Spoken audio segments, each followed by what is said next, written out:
Hi Storytime lovers. What do you know about hedgehogs? When people think about hedgehogs, the first thing that usually comes to mind is a prickly yet super cute little critter. But do you know why they are called hedgehogs? Well, they get their name from their preferred habitat, garden hedges, and from the small pig-like grunts and snorts they make.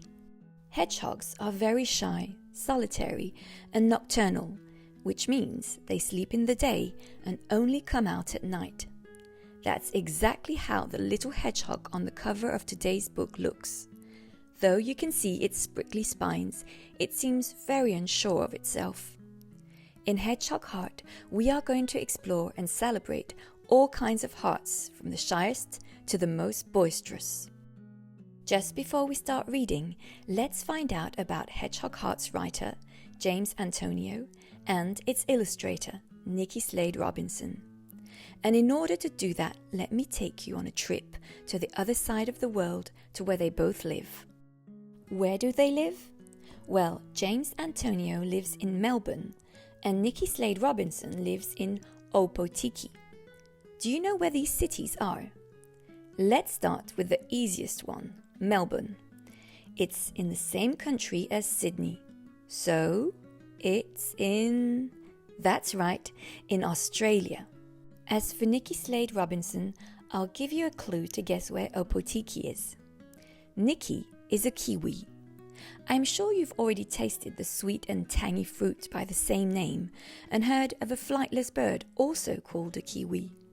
Well, kiwis and kiwis are symbols of the country where the kiwis live. Are you following me? To put it in a nutshell, a kiwi is a person who lives in New Zealand. And New Zealand is just next to Australia. In fact, Hedgehog Heart was published in New Zealand by Duck Creek Press, who have published other books by Nikki Slade Robinson, such as The Little Kiwis Matariki, which won the Best Picture Book of the 2016 New Zealand Book Awards, and Muddle and Mo. And now, let me read to you a story about love, friendship, and the many ways in which love shows itself. Here is my new friend Michael. I love Michael. His heart reminds me of something, but I don't know what. Sometimes you know a person's heart. For example, Daddy's heart is a grizzly bear. He gives the biggest bear hugs. Mummy's heart is an owl. She is so wise with her love. Grandma's heart is an elephant. Her love never forgets you. Granddad's heart is a cat. Shy at first, but then it purrs. Mr. Wilson's heart is a falcon, keeping the whole class safe in the nest.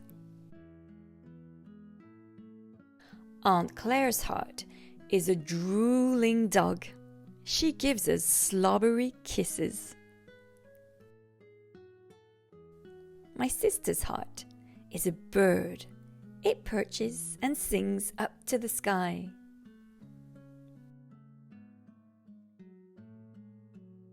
Baby Juliet's heart is a puppy. Woof, woof. She wants all your love. Some people's hearts are octopuses. They hold you tight and are good to get tangled up in. My cousin Rachel's heart is a monkey. She is so cheeky to the people she loves.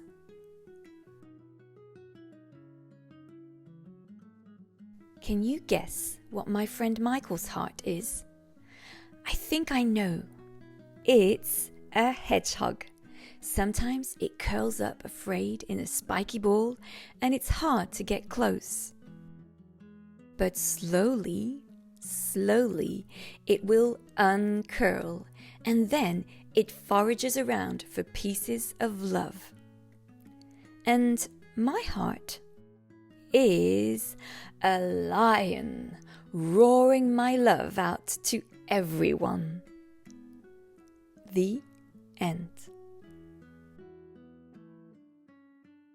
So, now that we've read about all kinds of hearts, tell me, what kind of heart do you have?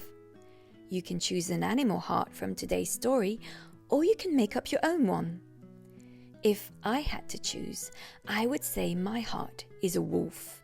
Very social, living with my family, and building a safe den for my cubs to protect them and take care of them. To help you make up your mind, here's a game to remind you of the different hearts from the story. So, let's play the matchmaking game.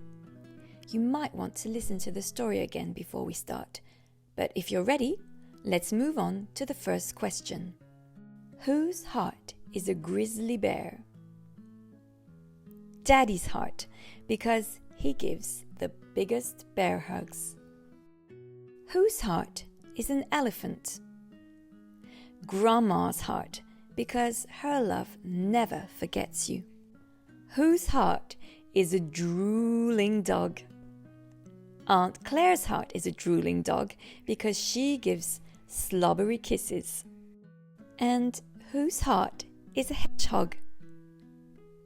Michael's heart, because at first it curls up afraid in a spiky ball, but when it uncurls, it forages around for pieces of love.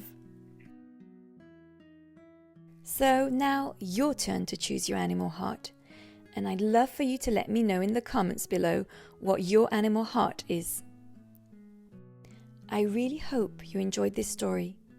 Take care, read on, and see you soon.